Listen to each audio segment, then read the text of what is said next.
new report from the World Tourism Organization has found that in May, tourist numbers around the world dropped by 98% compared to the same month last year. Even within the European Union, travel has been severely curtailed and tourism plummeted as countries closed their borders to try to contain the spread of COVID-19. It's cost economies dearly, but according to a new Euronews poll, many Europeans agree that it was the right thing to do.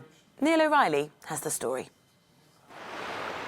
From the outset of the COVID crisis, the European ideal of open borders came under severe stress.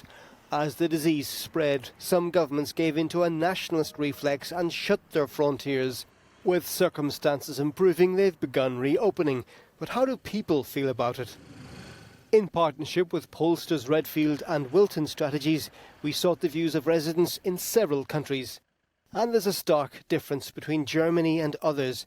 While distinct majorities favour border closures in Italy, France and Spain, in Germany, where the death toll was much lower, more than half of respondents feel they should be kept open. Yet, somewhat paradoxically, 56% of Germans feel it's not safe to cross their borders to head to southern countries.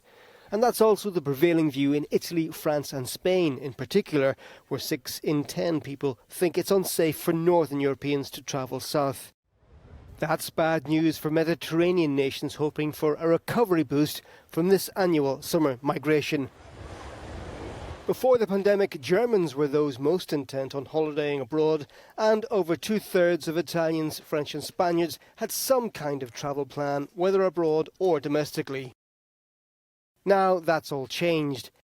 61% of Germans aren't going anywhere, and a similar proportion in Spain are also staying put. The Italians and French are a little more adventurous, but just over half in each country have no travel plans. In all 4 states, very few are going abroad.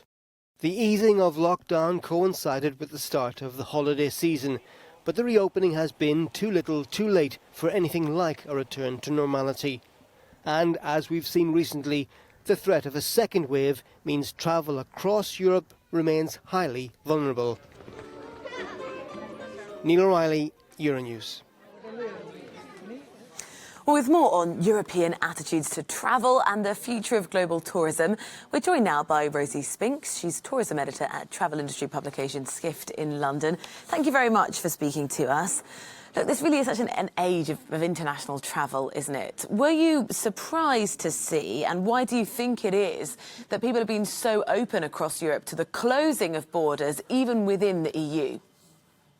Yeah, I certainly was surprised. And we obviously saw this big push from the European Commission for this effort to close and reopen, to be coordinated and to be something that was happening across the bloc.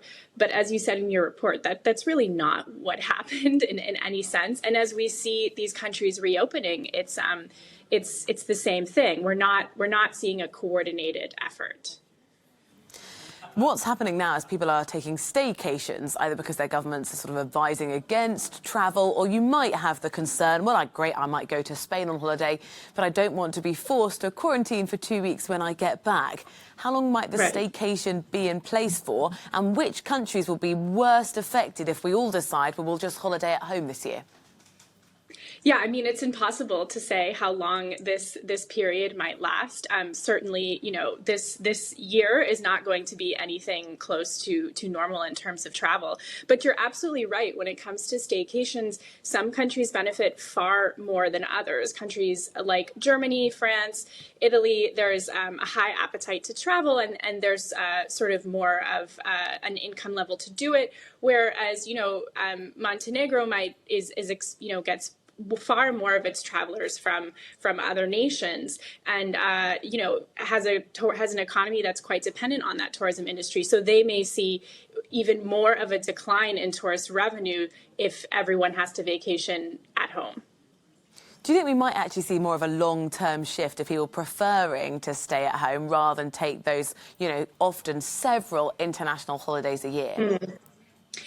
I've been thinking about this a lot, and I think certainly the appetite to travel overseas is going to come back when it's safe. I don't really have much question about that.